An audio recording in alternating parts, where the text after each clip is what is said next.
C'est beaucoup plus sérieux qu'on pourrait l'imaginer. C'est pas du tout l'ambiance Vegas, même si une partie se passe dans certains casinos.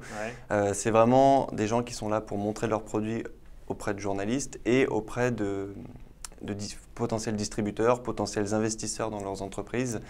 C'est pas un salon qui est ouvert au public, c'est vraiment un salon professionnel. C'est ce qui fait émerger les objets connectés aujourd'hui. C'est vraiment toute cette mesure de soi autour du fitness pour bouger plus, faire plus de sport, etc., brûler plus de calories, manger mieux.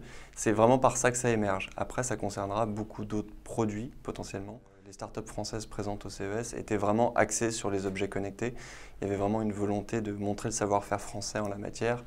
Et ça a plutôt bien fonctionné puisque pas mal d'observateurs américains ont noté que la France était l'un des grands gagnants de ce CES. La première logique qui est la plus évidente et celle qui monte le plus en ce moment, c'est les bracelets et les montres. Ouais. Ça a commencé beaucoup avec les bracelets, notamment de Nike ou de Jawbone, qui vont simplement calculer le nombre de pas dans la journée et en déduire un nombre de calories brûlées.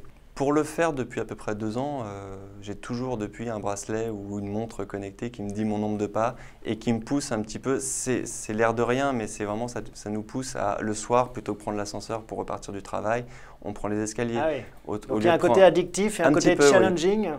Effectivement, qui vu pousse, qu'il y a un côté un peu jeu à se dépasser, on est récompensé par des badges donnés dans l'application. Ouais. Effectivement, on a toujours envie d'aller un peu plus loin, de se dépenser un petit peu plus, ce qui est plutôt bon pour la santé.